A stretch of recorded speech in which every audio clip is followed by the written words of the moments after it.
हाँ जी, नमस्कार, जय हिंद। मैं संजय मला स्वागत करता हूँ आपका अपने परिवार में। तो दोस्तों, शुरू करते हैं आज का हमारा पहला क्वेश्चन। और ये रहा आपके सामने पहला क्वेश्चन कि शहीद दिवस कब मनाया जाता है। शहीद दिवस प्रतिवर्ष कब मनाया जाता है दोस्तों? चार ऑप्शन है आपके पास। पहला है 4 जनवरी, दूसरा ऑप्शन है 12 जनवरी, तीसरा ऑप्शन आपके सामने है 24 जनवरी, और लास्ट के अंदर है आपके पास 30 जनवरी। तो दोस्तों, 4 जनवरी की बात करें तो 4 जनवरी को प्रतिवर्ष लुईस ब्रेल दिवस मनाते हैं। तो लुईस ब्रेल दिवस प्रतिवर्ष दोस्तों कब मनाया जाता है? तो याद रखना, लुईस ब्रेल दिवस प्रतिवर्ष 4 जनवरी को मनाया जाता है। कौन था लुईस ब्रेल? तो लुईस ब्रेल जो आपके अंधे, गूंगे और बहरे जो बच्चे होते हैं, उनकी जो पढ़ाई है, वो पढ़ाई की शुरुआत या पढ़ाई की देन है वो किसकी है? तो याद रखना, किसकी देन है? लुईस ब्रेल ने दी थी वो। उसके बाद बैग के अंदर आपके पास है 12 जनवरी। तो दोस्तों, 12 जनवरी को प्रतिवर्ष राष्ट्रीय युवा दिवस मनाया जाता है। और राष्ट्रीय युवा दिवस की बात करें तो वो किसकी याद में मनाते हैं? तो वो मनाते हैं स्वामी विवेकानंद की याद में मनाते हैं। स्वामी विवेकानंद जी की याद में प्रतिवर्ष 12 जनवरी को राष्ट्रीय युवा दिवस मनाया जाता है। स्वामी विवेकानंद जी, जिनके बचपन का नाम नरेंद्र दत्त था, और उन्होंने अपने गुरु रामकृष्ण जी की याद में रामकृष्ण परमहंस और वेलूर मठ की स्थापना की। 1893 के अंदर शिकागो विश्व धर्म सम्मेलन के अंदर भाग लेने के लिए कहां पर गए थे? शिकागो के अंदर गए थे। उसके बाद सह के अंदर आपके पास है 24 जनवरी। तो 24 जनवरी को प्रतिवर्ष दोस्तों मनाया जाता है राष्ट्रीय बालिका दिवस। राष्ट्रीय बालिका दिवस प्रतिवर्ष कब मनाया जाता है? तो दोस्तों याद रखना, 24 जनवरी को। लास्ट आपके पास है 30 जनवरी। तो दोस्तों, यही आपके क्वेश्चन का सही आंसर होगा। तो 30 जनवरी को प्रतिवर्ष क्या मनाते हैं? शहीद दिवस। किसकी याद में मनाया जाता है? तो याद रखना, इस दिन महात्मा गांधी थे, वो क्या हुए थे? शहीद हुए थे। नाथूराम गोडसे के द्वारा इनको गोली मार दी गई थी। और 30 जनवरी को प्रतिवर्ष क्या मनाते हैं? शहीद दिवस। फिर अगला क्वेश्चन है, भारत का खेल प्रशिक्षण संस्थान कहां पर स्थित है? तो भारत का खेल प्रशिक्षण संस्थान कहां पर है? आपके पास ऑप्शन है तारापुर, ब के अंदर देहरादून, सी के अंदर कलकत्ता, और लास्ट आपका पटियाला। तो बात करते हैं दोस्तों तारापुर। तारापुर आपका पड़ता है महाराष्ट्र के अंदर, और तारापुर महाराष्ट्र में भारत का पहला आणविक केंद्र, भारत का पहला आणविक केंद्र कहां पर स्थापित किया गया था? तो याद रखना दोस्तों, कहां पर किया गया था? तारापुर, महाराष्ट्र। फिर देहरादून देखें तो देहरादून याद रखना दोस्तों, उत्तराखंड की जो कैपिटल है वो कौन सी है? तो देहरादून। और देहरादून के अंदर राष्ट्रीय वन अनुसंधान केंद्र, राष्ट्रीय वन अनुसंधान केंद्र आपका कहां पर स्थित है? तो देहरादून के अंदर। लास्ट स के अंदर आपका है कलकत्ता। तो कलकत्ता के अंदर याद रखना, वनस्पति सर्वेक्षण विभाग का मुख्यालय कहां पर है? तो वनस्पति सर्वेक्षण विभाग का मुख्यालय कहां पर है? कलकत्ता। और आपका जो सही आंसर होगा वो आपका क्या होगा? पटियाला होगा। सही आंसर इसका क्या होगा? पटियाला होगा। और राष्ट्रीय खेल प्रशिक्षण संस्थान को नेताजी सुभाष चंद्र बोस खेल संस्था के नाम से भी जाना जाता है। नेताजी सुभाष चंद्र बोस खेल संस्था के नाम से भी किसे जाना जाता है? भारत खेल प्रशिक्षण संस्था। यदि आ जाए कि नेताजी सुभाष चंद्र बोस खेल संस्था या क्रीडा संस्था कहां पर है? तो कहां पर है? पटियाला के अंदर। आपका तीसरा क्वेश्चन है, सह नौ वरुण किसका आदर्श वाक्य है? इसके अंदर हमारे पास है वायुसेना, थल सेना, नौसेना, और लास्ट में कोई नहीं। तो दोस्तों, वायुसेना की बात करें तो वायुसेना का जो आदर्श वाक्य है वो है नभ स्पर्शम दीप्तम। नभ स्पर्शम दीप्तम किसका आदर्श वाक्य है? तो याद रखना दोस्तों, किसका है? वायुसेना का। थल सेना का देखें तो इसका आदर्श वाक्य है service before self. Service before self किसका आदर्श वाक्य है? तो याद रखना दोस्तों, थल सेना का। और सह नौ वरुण किसका आदर्श वाक्य है? तो दोस्तों याद रखना, किसका है? नौसेना का जो आदर्श वाक्य है वो कौन सा होगा?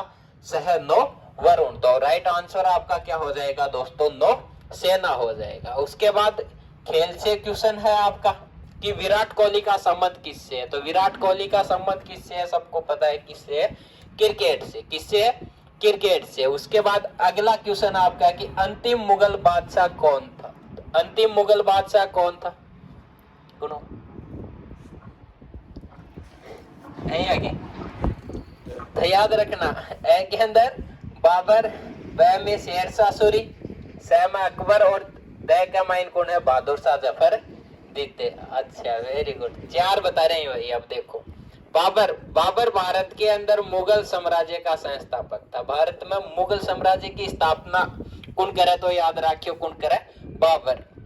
दूसरा है शेरशाह सूरी। तो शेरशाह सूरी याद रखना भारत में द्वितीय अफगान वंश की स्थापना करे। द्वितीय अफगान वंश की स्थापना भारत में कौन करेगो, शेरशाह सूरी करेगो। शेरशाह सूरी बचपन का नाम इसका था फरीद। बचपन का नाम क्या था, फरीद था। और भारत की सबसे लंबी जो सड़क है जीटी रोड, उसका निर्माता भी कौन है, आपका शेरशाह सूरी है। उसके बाद अकबर, अकबर मात्र 13 वर्ष 4 माह का बादशाह बना था। हुमायूं का पुत्र था। किसका पुत्र था, हुमायूं का पुत्र था। और याद रखना मुगल काल में सबसे जो प्रसिद्ध बादशाह हुआ था वो भी आपका कौन था, अकबर था। लेकिन बात करें अंतिम मुगल बादशाह की, तो वो आपका कौन था, बहादुर शाह जफर द्वितीय। बहादुर शाह जफर द्वितीय 1857 की क्रांति के सर्वमान्य नेता थे ये।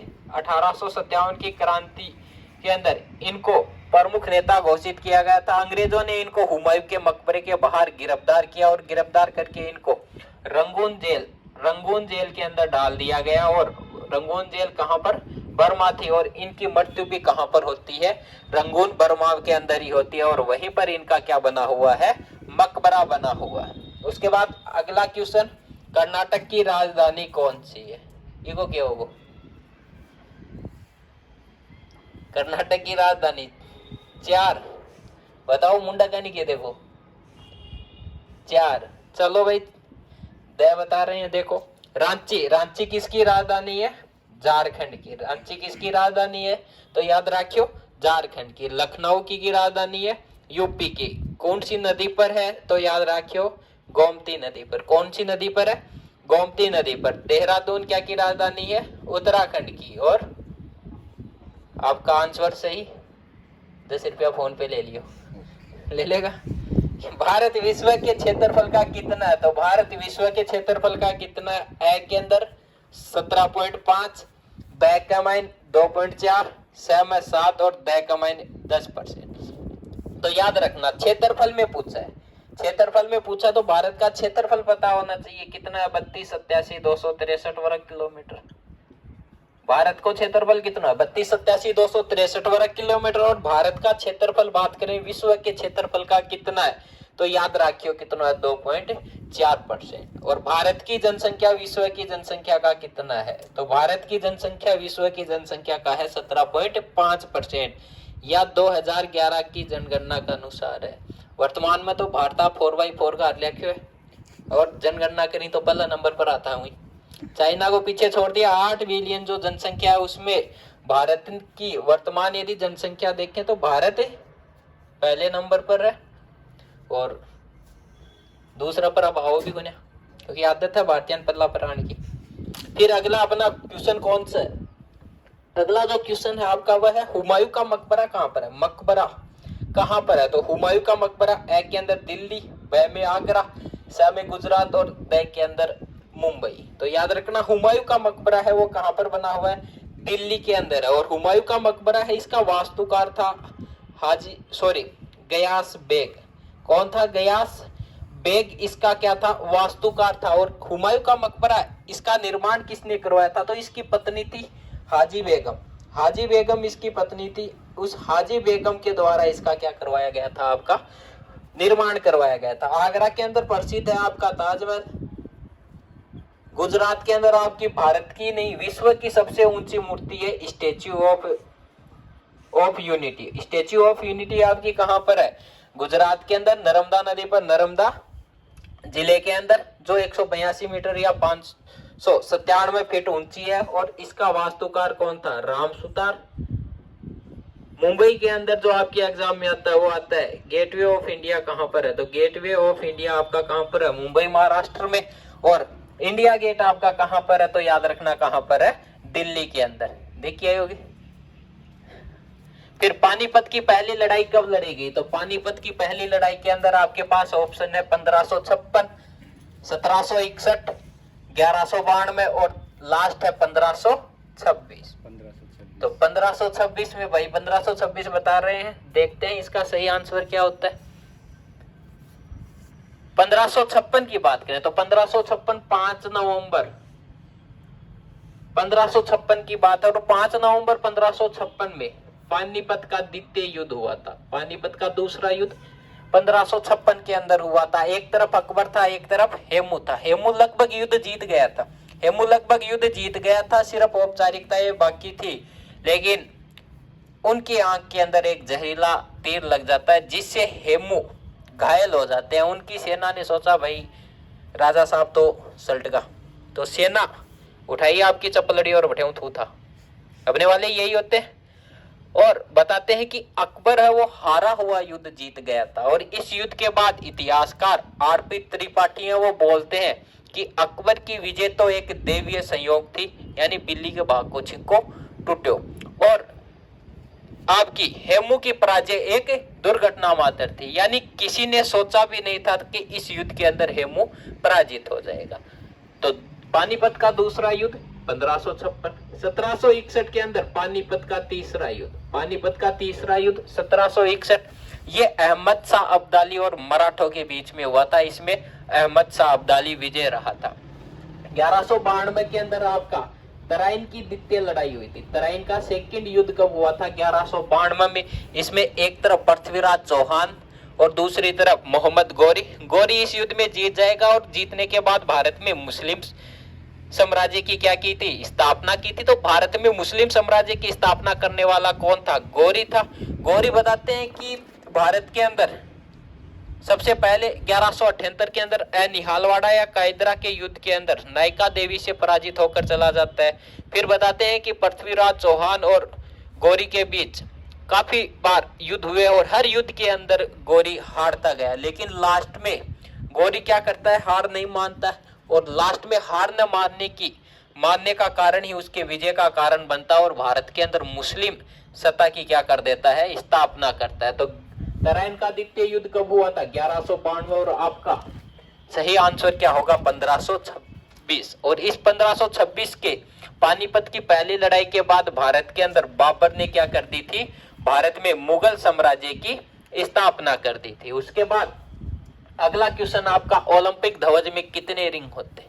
इस बार आपका क्या कर रहे, इसमें ओलंपिक ध्वज में कितने रिंग होते हैं, रिंग यानी गोल छल्ले, कितने गोल छल्ले होते हैं। तो ओलंपिक जो खेल है वो विश्व की सबसे बड़ी खेल प्रतियोगिता है और शुरुआत कब हुई, 1896 कठे एथेंस यूनान में कठे हुई। एथेंस यूनान के अंदर की शुरुआत हुई। और याद रखना ओलंपिक खेल 4 वर्ष बाद होते हैं। कितने वर्ष बाद होते हैं, 4 वर्ष बाद खेले जाते हैं। और इसका जो ध्वज होता है उस ध्वज के अंदर कितने छल्ले होते हैं, तो याद रखना इस ध्वज के अंदर कितने छल्ले होते हैं, 5 छल्ले होते हैं। और अलग अलग छल्ला अलग अलग महाद्वीप को दर्शाता है। जैसे पीला छल्ला आ गया तो पीला छल्ला आपका किसको दर्शाएगा, एशिया महाद्वीप को। लाल आ गया तो लाल किसको दर्शाता है, ये उत्तरी अमेरिका और दक्षिणी अमेरिका को। नीला आ गया तो नीला आपका दर्शाएगा किसको, यूरोप को। यदि आ गया आपका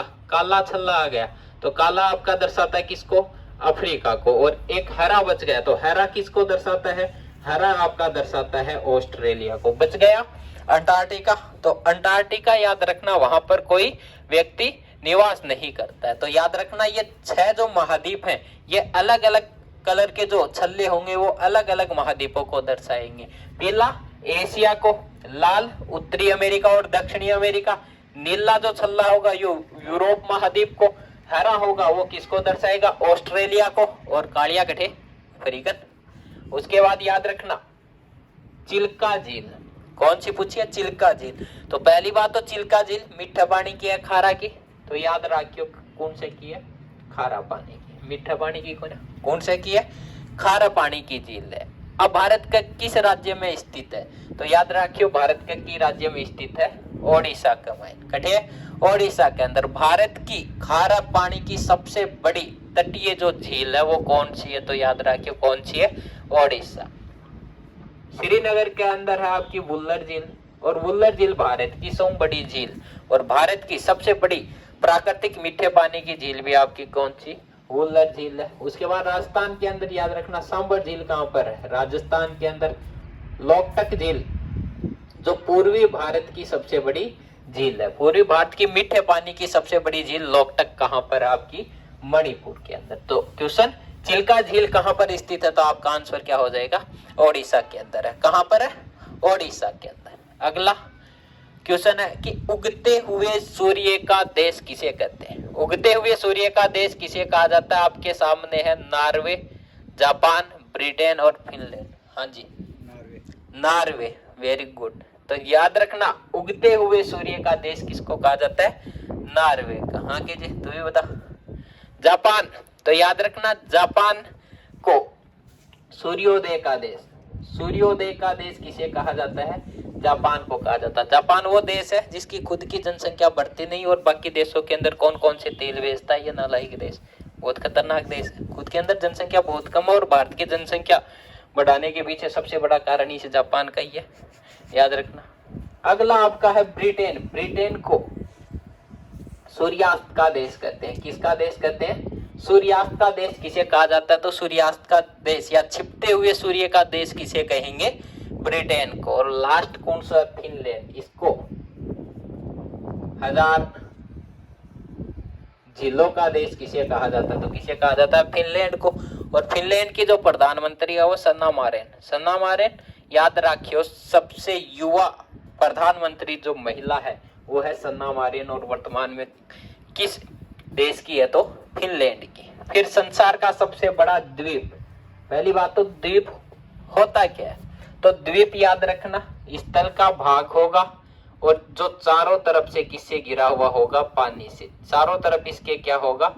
पानी ही पानी होगा। स्थल का वह भाग जिसके चारों तरफ पानी पानी होगा उससे क्या कहा जाता है? द्वीप। और संसार का सबसे बड़ा द्वीप कौन सा है? ए की बात करें मांजुली, ब में ग्रीनलैंड, स में बोर्नियो और द के अंदर जावा। बताओ भाई कौन सा है? ग्रीनलैंड। ग्रीनलैंड। Very good. हाँ के जे रोली होगी, उपचुक होगी, द्वीप समूह है। हाँ वो भी है। चलो भाई थे भी बताओ, इन्होंने तो ग्रीनलैंड बताया। चलो करते हैं बात। मांजुली। मांजुली द्वीप है वो भारत के अंदर असम राज्य के अंदर है। काठे है असम राज्य के अंदर। और याद रखियो कि मांजुली जो द्वीप है वो भारत का ही नहीं विश्व का सबसे बड़ा नदीय द्वीप है। विश्व का सबसे बड़ा नदीय द्वीप कौन सा है? मांजुली। और संसार का सबसे बड़ा द्वीप कौन सा है? ग्रीनलैंड है। बात करें बोर्नियो द्वीप की तो एशिया महाद्वीप का सबसे बड़ा द्वीप कौन सा है? तो बोर्नियो द्वीप। जावा द्वीप जिसको येव द्वीप भी कहते हैं ये सबसे बड़ा द्वीप समूह है। विश्व का सबसे बड़ा सर्वाधिक जनसंख्या घनत्व वाला द्वीप कौन सा है? जावा। और विश्व का सबसे बड़ा द्वीप समूह है कौन सा है? समूह है वो आपका होगा इंडोनेशिया। कौन सा है? इंडोनेशिया विश्व का सबसे बड़ा द्वीप समूह होगा। सर्वाधिक जनसंख्या घनत्व वाला द्वीप जावा। एशिया का सबसे बड़ा पूछे तो कौन सा होगा? आपका बोर्नियो द्वीप। और संसार का सबसे बड़ा पूछे तो आपका ग्रीनलैंड। और विश्व का सबसे बड़ा नदीय द्वीप पूछे तो वो कौन सा है? मांजुली द्वीप। कहां पर है? असम में। किस नदी के ऊपर बना हुआ है? तो ब्रह्मपुत्र नदी के ऊपर बना हुआ है। अगला आपका क्वेश्चन है डांस से, नृत्य से। आजकल ब्याह शादी को माहौल भी चल रहे हो पर अपने वाले तो क्या करते हैं? डांस नहीं करते। अपने वाले तो तांडव करते हैं। तांडव लगा कि भैरू जी को भोग और तांडव करें तांडव। आजकल ड्रेस भी ऐसे चलते हैं। जिस शादी के अंदर 15-20 एक लड़की आ जाए भी दिन गांव ने मौज हो जाए। गांव ने पूरा कमाइन गेलो ही पाड़ना पड़े वे आपका घाघरा पूरा ले जाए सो की शोर सार की। अब तो चल रहे हैं बढ़िया ब्याह शादी चल रहे हैं और हम बिन बुलाए बाराती कहीं पर भी हो जीवने में माहिर।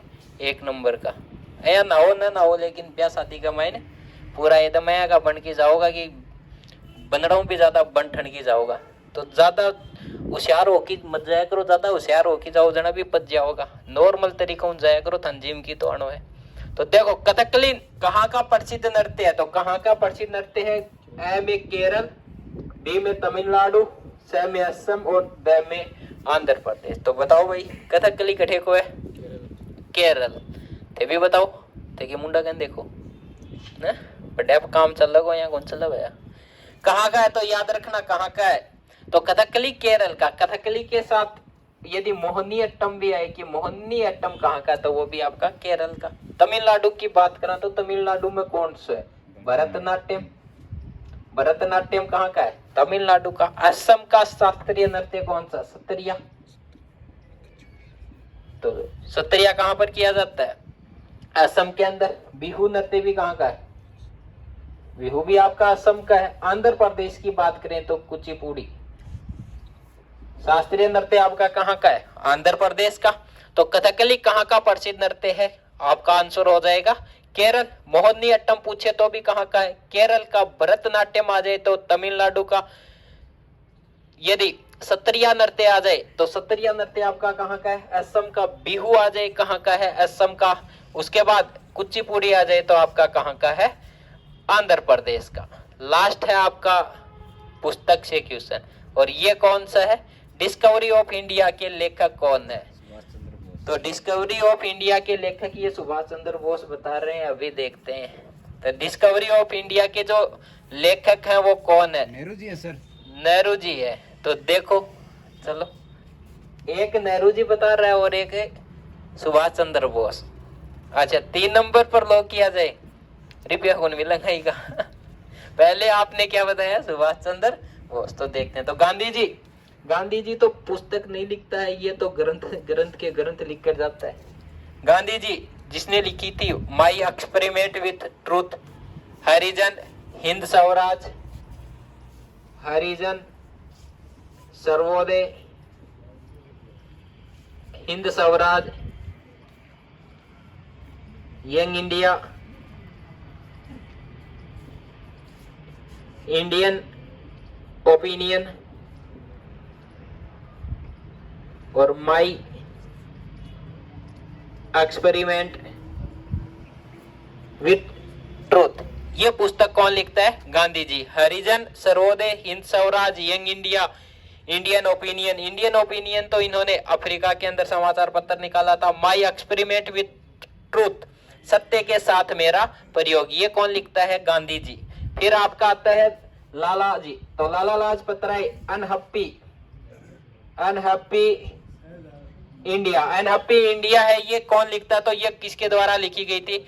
लाला लाजपत राय के द्वारा। भारत के पहले प्रधानमंत्री नेहरू जी, और नेहरू जी के द्वारा कौन सी लिखी गई थी? तो कौन सी लिखी गई थी? याद रखना, डिस्कवरी ऑफ इंडिया, भारत की खोज, पुस्तक किसने लिखी थी? नेहरू जी ने। सुभाष चंद्र बोस, तो सुभाष चंद्र बोस है, याद रखना सुभाष चंद्र बोस ने स्ट्रगल इंडिया पुस्तक किसके द्वारा लिखी गई? तो स्ट्रगल इंडिया पुस्तक किसने लिखी थी? नेताजी सुभाष चंद्र बोस ने। और आजाद हिंद फौज का पुनर्गठन भी किसने किया था? सुभाष चंद्र बोस ने। किसके सहयोग से किया था? तो किस देश के सहयोग से किया था? जापान के सहयोग से। आपकी आजाद हिंद फौज का पुनर्गठन किसके द्वारा किया गया था? सुभाष चंद्र बोस के द्वारा। और आजाद हिंद फौज का गठन किसने किया था? तो कैप्टन मोहन सिंह और रास बिहारी बोस के द्वारा किया गया था। तो आज का last question, discovery of India के लेखक, तो डिस्कवरी ऑफ इंडिया के लेखक आपका क्या होगा? नेहरू जी होगा। तो दोस्तों आज इतना ही, मिलते हैं कल एक नई क्लास के साथ। जय हिंद, जय भारत।